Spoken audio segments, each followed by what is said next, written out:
There are moments that resist explanation, not the dramatic ones, not the miracles, or the visions, or the experiences that announce themselves as extraordinary, but the quiet ones, the ones that happen in the middle of an ordinary day and leave you standing still for a moment, uncertain what to do with what just occurred.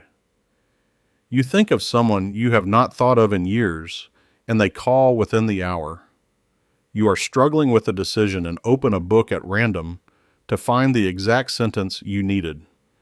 You dream of a symbol you have never seen before and encounter it the next morning on a wall, a page, a stranger's jacket.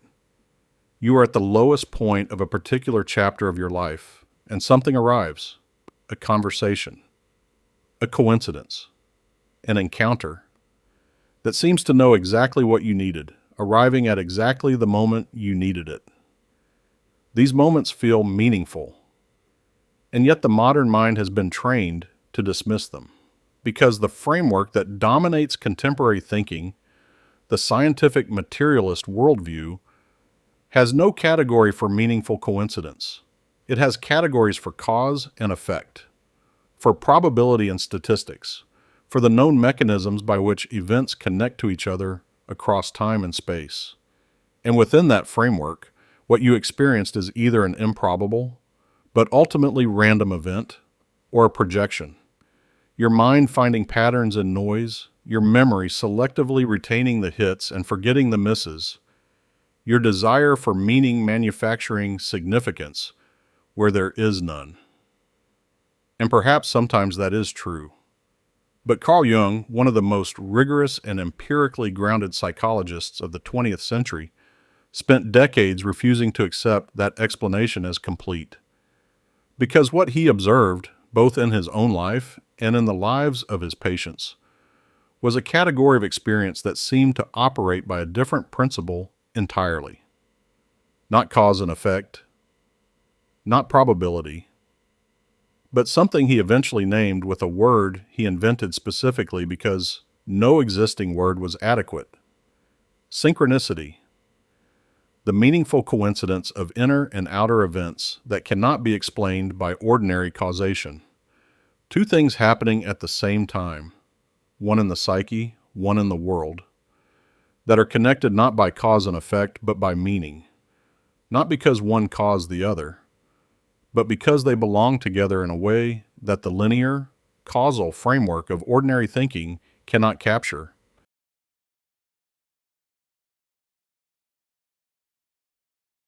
Jung was careful to distinguish this from superstition. He was not saying that the universe responds to wishes or that thoughts create reality in some magical sense. He was pointing at something more precise and more philosophically serious. He was pointing at the possibility that the inner world and the outer world, the subjective and the objective, the psychological and the physical, are not as separate as the modern mind assumes that they are, in some way that physics has not yet fully described, aspects of a single underlying reality that expresses itself simultaneously at both levels. As above, so below. Not as mysticism. As a hypothesis about the structure of reality, and what is remarkable is how seriously this hypothesis is being taken at the edges of contemporary physics. Because quantum mechanics, the most precisely tested theory in the history of science, has already demonstrated that the separation between observer and observed is not as absolute as classical physics assumed, that what is measured and how it is measured are not independent, that entangled particles, separated by any distance, respond to each other instantaneously in ways that cannot be explained by any signal traveling between them. The universe, at its most fundamental level, is not made of separate things that occasionally influence each other. It is a single system that only appears to be made of separate things.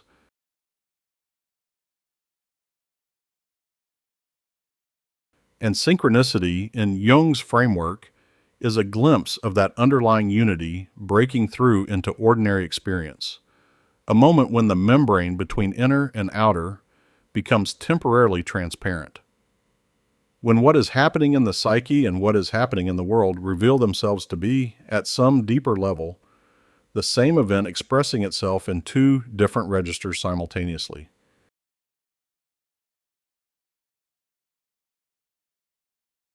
This is why synchronicities tend to cluster around moments of heightened psychological significance, not because the universe is paying more attention at those moments, but because at those moments you are. Because when something important is happening in the inner life, when a major transition is underway, when a question that has been deferred can no longer be deferred, when the psyche is in a state of genuine openness rather than its usual managed closure, the connective tissue between inner and outer becomes more visible. The patterns that are always present become harder to dismiss. The meanings that are always available become harder to ignore. Synchronicities happen all the time. Most of them go unnoticed, not because they are absent, but because the attention is elsewhere, and the framework being used to interpret experience has no place to put them.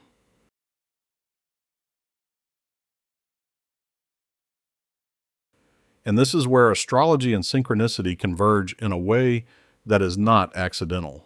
Because astrology, in its deepest form, is a map of synchronistic patterns. It is a system for tracking the correspondence between the movements of the cosmos and the movements of the inner life. Not because the planets cause the inner life, but because the inner life and the outer cosmos are aspects of the same underlying pattern, expressing themselves simultaneously at different scales. The birth chart is not a prediction. It is a portrait of the synchronistic field into which a particular consciousness was born, the particular configuration of meaning that was present at the moment this awareness entered the world. And the transits, the ongoing movements of the planets across the birth chart, are not causes. They are synchronistic markers. They do not make things happen. They correlate with what is happening. They are the outer expression of an inner timing that is already present, already moving, already preparing to become visible. When Saturn crosses your sun, something in the structure of your identity is being asked to deepen and mature. Not because Saturn is doing something to you, but because the transit is a synchronistic marker of a process that is already underway in the psyche. And the outer event and the inner movement are two faces of the same moment. When Jupiter crosses your Venus, something in your capacity for joy and connection is expanding. Not because Jupiter's causing the expansion, but because the transit marks a moment when the underlying pattern of your life is moving in that direction, and the outer signal and the inner opening are, once again, one thing expressing itself in two registers. This is the astrological understanding of time, not linear, not random, but patterned, a series of moments that are not merely sequential, but qualitatively distinct, each with its own character, its own invitation, its own particular configuration of meaning. What the ancient Greeks called kairos, the right time, the significant time, the moment that is pregnant with a particular quality of possibility that will not be available in quite the same way at any other moment. And this is what synchronicity points at, more than anything else. Not that the universe is controlled, not that fate is fixed, not that meaning is imposed from outside by some external agency, but that existence has a texture. That time is not merely a sequence of identical moments moving in one direction, that there is something more to the structure of reality than cause and effect and probability and the blind operation of physical law. Something that notices, something that connects, something that, in the moments when you are genuinely open, genuinely present, genuinely willing to look, seems to speak, not in words, in patterns, in the quiet, unmistakable sense that what is happening outside and what is happening inside are not two separate stories, but one.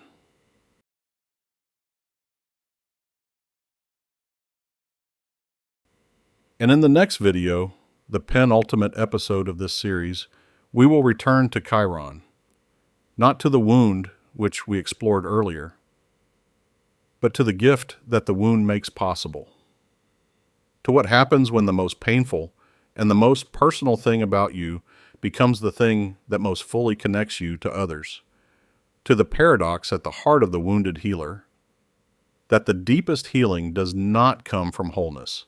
It comes from the willingness to be seen in your brokenness.